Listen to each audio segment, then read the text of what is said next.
ആ റഹ്മാനേ, എന്തൊരു ചൂടാണ് പടച്ചോനെ. ഏയ്, ഈ ചൂടത്ത് ഇനിയിപ്പൊ ഒന്ന് വെള്ളിയാഴ്ച ആയിട്ട് എങ്ങനെയാണ് ഒന്ന് പള്ളിയിൽ പോയി വരിക? പോവാണ്ടിരിക്കാനും പറ്റൂല. നാട്ടിലുള്ള സർവ്വ ഔചാലുകളും ഉണ്ടാവുമല്ലോ അവിടെ. ഏയ് ഏയ് ഏയ്, പള്ളിയിൽ പോവാണ്ട് കഴിച്ചിലായിരുന്നെങ്കിൽ ഒരു രക്ഷണ്ടായിരുന്നു. ഇതിപ്പോ എന്താ ഇപ്പൊ ചെയ്യാ? നമസ്കാരമുണ്ട്. ആ ആ ആ ആരാ എവിടുന്ന വരുന്നേ? ഞങ്ങൾ പാലക്കാട്. എന്നെ കാണാൻ വന്നാ? ആ ഉസ്താദിനെ കാണാൻ വന്നാ. രാവിലെ ഉറപ്പിട്ട് പോകും. ആ ശരി, കുത്തിരിക്കും. വീട് അന്വേഷിച്ചിട്ടേ ആ ഇവിടെ ഓട്ടർഷക്കാരൊന്ന് ചിറ്റി ആ 2 റൗണ്ട് അടിച്ചിട്ട് വഴിയൊക്കെ തെറ്റിച്ചിട്ട് ഇങ്ങണ്ടാ അത്യാവശ്യം അങ്ങനെ സംഭവിക്കുമല്ലോ. എന്റെ പേര് പറഞ്ഞു കഴിഞ്ഞാൽ അപ്പൊ ഓട്ടർഷക്കാർ ഇവിടെ കൊണ്ടാക്കൂലേ? അവര് ഞങ്ങള് ഈ നാട്ടുകാരില്ലാത്ത സ്ഥിതിക്കേ ആ അവര് ഒരു 3-4 റൗണ്ടൊക്കെ അടിച്ചിട്ട് അത്യാവശ്യം പൈസ മേടിച്ചു. അങ്ങനെ ആരും ഇവിടെ ഇല്ല. ഇനി ഉണ്ടെങ്കിൽ തന്നെ അവർക്കുള്ള പണി ഞാൻ കൊടുത്തോളാം. അവിടുന്ന് നേരെ നടന്നാ മതി എന്നുള്ളത്. ആ ഇവിടെ ഭയങ്കര ചൂടാണേ, ഒന്നും പറയണ്ട. ഏയ് ശാഖ ഇങ്ങനെ ഞാനൊന്ന് പള്ളിയിലേക്ക് ഇറങ്ങാൻ വേണ്ടിയിട്ടുള്ള തയ്യാറെടുപ്പിലായിരുന്നു. നിങ്ങൾ എവിടുന്ന വരുന്നേ പറഞ്ഞേ? പാലക്കാട് പട്ടാമ്പി. പാലക്കാട് പട്ടാമ്പി. അത് നമ്മളുടെ അടുത്ത് തന്നെയാണല്ലോ. നല്ല ചൂടാണല്ലേ? അവിടെ നല്ല ചൂടാണ്. ആ എന്താ ഇപ്പൊ വിഷയം? എന്താ? മോൾക്ക് കല്യാണം ഇങ്ങനെ നോക്കിയിരിക്കുന്നു. ആര്? മോൾക്ക് കല്യാണേ ആ നോക്കൽ തന്നെ ബാക്കി. നിങ്ങൾ നോക്കുന്നുണ്ട്? അതുകൊണ്ട് ഒഴിവാകും. ജാതകം ആ ജാതകം ചേരുന്നില്ല. അങ്ങക്ക് പിന്നെ ജാതകം ഇതൊക്കെ ഉണ്ടല്ലോ അല്ലേ? കുട്ടിക്ക് ഇപ്പൊ എത്ര വയസ്സായിക്കണ്? 32 ആയി. 32? 32 തോന്നൂല, ഒരു 22, 21. പ്രായമൊന്നും തോന്നിക്കൂല. പ്രായം തോന്നിക്കണില്ല. അപ്പൊ എന്താ വേണ്ട? കല്യാണം ഉറക്കണം അല്ലേ? കാണാൻ വന്നത്. ആയിക്കോട്ടെ, നമുക്ക് ശരിയാക്കാം. ഇഷ്ടംപോലെ ആൾക്കാരോട് വരുന്നുണ്ട്. കണ്ടമാനം സ്ഥലത്തുനിന്ന് ആൾക്കാർ വരുന്നുണ്ട്. കല്യാണക്കാര്യങ്ങള് നടത്തി കൊടുക്കുന്നുണ്ട്. കല്യാണം മാത്രല്ല, വിസ എല്ലാ പരിപാടി ഇവിടെ എന്ത് പ്രശ്നമായിട്ട് വന്നാലും സംഗതി നടത്താതെ ഇവിടുന്ന് വിടില്ല. അതുകൊണ്ടാണ് നമ്മളിവിടെ വന്നത്. മോളെ കല്യാണം ഈ വർഷം. അതിപ്പോ എന്തായാലും നമുക്ക് ചെയ്യാം. പഠിച്ചോണ്ടിരി വേർഡ് കൊണ്ടാണ് ഇപ്പൊ നിങ്ങൾക്ക് ഇങ്ങോട്ട് ഇപ്പൊ വരാൻ തോന്നിയത്. അപ്പൊ തന്നെ വൈകി അല്ലേ? ബേജാറാണ്ടട്ടാ, എന്റെ കല്യാണമൊക്കെ നടത്തിയത്. അപ്പൊ വേറെ എന്തേലും തടസ്സങ്ങൾ, എന്തേലും പ്രശ്നങ്ങൾ? പിന്നെ അയൽവാസികളൊക്കെ ഈ അതിര് നിൽക്കുന്ന അയൽവാസികളും കുടുംബക്കാരൊക്കെ ഉണ്ടേ.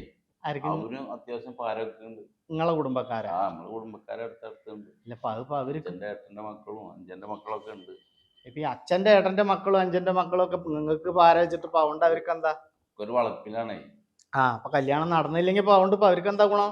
ഈ അതിരേ. ശരി. അത് വീട്ടിലൊരു മടക്കാച്ചരക്കായിട്ട് അവിടെ ഇരുന്ന് കഴിഞ്ഞാൽ പിന്നെ ആ സ്വത്തും കൂടി അവർക്ക് കിട്ടുമല്ലോ പിന്നെ അല്ലേ? അതിനൊരു പണി 1 അല്ല 9 പണി വരും. അത് ശരി. അതൊക്കെ നമുക്കേ ഞാന് ഒരു മുട്ടപ്പണി ഉണ്ട്. മുട്ടപ്പണി പറഞ്ഞാൽ അറിയില്ലേ? കോഴിമുട്ടയിലൊരു പണി ഉണ്ട്. അതിന് ഞാൻ 1-2 കാര്യങ്ങൾ എഴുതി മന്ത്രിച്ചിട്ടേ അത് തരാം. അപ്പോ അത് കൊണ്ടുപോയിട്ട് ഞാൻ പറഞ്ഞ പോലെ ഒക്കെ ചെയ്താൽ മതി. അപ്പൊ അതിന്റെ കാര്യങ്ങളാണ്ട് വെടിപ്പായിക്കോളും. അപ്പൊ അതിപ്പോ വേണ്ട പോലെ എല്ലാം ചെയ്തു തരാം. അപ്പൊ നിങ്ങളിപ്പോ ഈ വേറൊരു കാര്യം കൂടി ചോദിക്കട്ടെ. ഈ കുട്ടിക്ക് കല്യാണം ശരിയാവണത് ചെക്കൻ ഡോക്ടർ വേണം, എഞ്ചിനീയർ വേണം, അല്ലെങ്കിൽ അങ്ങനെ വേണം, അങ്ങനെ ജാതി മതം അങ്ങനെ വല്ലതും ഒന്നുമില്ല. നല്ല ചെക്കനായ മതി. കള്ളും കഞ്ചാവൊന്നും ഇല്ലാതെ നല്ല പഠിക്കണം. കള്ളും കഞ്ചാവും ഇല്ലാത്തതൊന്നും ഇപ്പൊ കിട്ടാൻ വലിയ പാടാണ്. എന്നാലും ഒന്ന് നോക്കാം. ഞാന് ശ്രമിച്ചോക്കെ. കിട്ടും, കിട്ടാതിരിക്കല്ല. നമ്മൾ ചെയ്താൽ എന്തായാലും നടക്കേണ്ടതാണ്. ഇപ്പൊ നിങ്ങളൊരു കാര്യം ചെയ്യും. നിങ്ങൾ അങ്ങോട്ട് ആ പടിഞ്ഞാട്ട് തിരിഞ്ഞു നിന്നിട്ടേ നിങ്ങളുടെ ദൈവത്തിനെ വിളിച്ചിട്ടുണ്ട് പ്രാർത്ഥിച്ചാൽ. അത് പടിഞ്ഞാറ്, അതാണ്. അങ്ങോട്ട് നോക്കിയിട്ട് ഇവിടുന്ന് ശബ്ദം എന്തെങ്കിലും കേൾക്കുന്നുണ്ടെങ്കിൽ ഇങ്ങോട്ട് തിരിഞ്ഞു നോക്കരുത്. അങ്ങോട്ട് നോക്കിയിട്ട് അങ്ങോട്ട് കുറച്ചും കൂടി അങ്ങോട്ട് ഒരു പൊടിയും കൂടി അങ്ങോട്ട് നിന്നിട്ടേ അങ്ങോട്ട് ആ കോർണറിലേക്ക് അവിടെ തന്നെ. അത്രാണ്ട് പോണ്ട. അവിടെ നിന്നാ മതി. അവിടെ നിന്നിട്ടാണ്ട് പ്രാർത്ഥിച്ചാളിട്ട്. അപ്പൊ ഞാന് ഈ കോഴിമുട്ട മന്ത്രിച്ച് വെച്ചിട്ടുണ്ടാവും, ഞാൻ തരാം. അതിന്റെ മുമ്പേ എനിക്ക് വാട്സപ്പ് ഉണ്ടോ നാളെ? ഉണ്ടല്ലേ? ഒരു കാര്യം ചെയ്യ്, എൻ്റെ നമ്പർ ഇതിൽ എഴുതിക്കൂട്. പറഞ്ഞോ, ഞാൻ എഴുതിക്കോളാം. ഉറക്കെ പറയും. 99 മാസം. അല്ലാ 72. അൽഹംദുലില്ലാഹ്. സുബ്ഹാനല്ലാഹ്. 38. 24/10. യാ അല്ലാ, ഈ കുട്ടിക്ക് തൗഫീഖിനെ കൊടുക്കണേ അല്ലാ.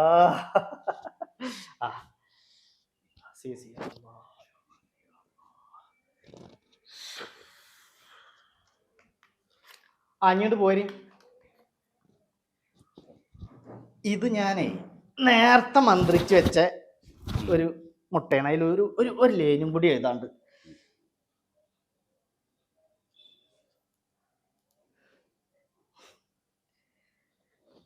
ഇതൊക്കെ വിളിച്ചോളുണ്ട് കേട്ടാ.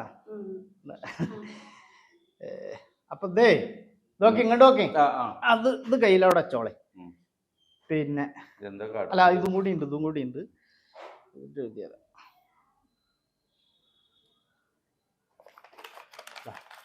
കൂടി വെച്ചിട്ട് അതിൽ വെച്ചിട്ടേ പിന്നെ അത് പിന്നെ വീട്ടിലേക്കാണ്ട് കേറിനോടത്തേ പിന്നെ ഉമ്മർപ്പടി ഉണ്ടല്ലോ മുറ്റത്ത്, അത് കേറിനോടത്ത് ഒരു കുഴിത്തിയിട്ട് രണ്ടും കൂടിയിട്ട് ഇങ്ങനെ അട്ടിക്ക് വെച്ചിട്ട് അത് കുഴിച്ചില്ല. അത് നിക്കും അത് വിരിയാതെ നോക്കണം കേട്ടോ. ഇവിടെ ചൂട് കാരണം മുട്ട വിരിയാൻ ചിലപ്പോ ഒരു സാധ്യത കാണുന്നുണ്ട്. അപ്പൊ അത് നോക്കിക്കാളെ. ഇത് മൊത്തം ഓംലെറ്റ് അടിക്കാനല്ല, പുഴുങ്ങരുത്. പുഴുങ്ങരുതല്ലോ. എന്താ ഈ പറഞ്ഞത്? പുഴുങ്ങാനപ്പ തന്നത് ചവിട്ടൽപ്പടിന്റെ ചവിട്ടൽപ്പടിയിലേക്കാണ്ട് കേറിനോടത്തിട്ടാ. അതെ കുഴിച്ചിട. അപ്പോഴേ പിന്നെ ഒരു കാര്യം ബാഗിലിട്ടാളെ. പിന്നെ ഞാൻ ഇശാ നിസ്കാരം കഴിഞ്ഞു കഴിഞ്ഞാൽ ഇടക്ക് മോളേനെ ഒന്ന് വിളിക്കും. നമ്പർ വാങ്ങിയിട്ടുണ്ട് കുട്ടിയുടെ. അതൊന്ന് രാത്രിയാകുമ്പോ ഞാൻ വിളിക്കും. കാരണം കുറച്ച് പ്രാർത്ഥനകളും ചെയ്യേണ്ട കുറച്ച് പരിപാടികളും ഉണ്ട്, അത് പറഞ്ഞു കൊടുക്കേണ്ടതുണ്ട്. അപ്പൊ എടുത്തോളിട്ടാ.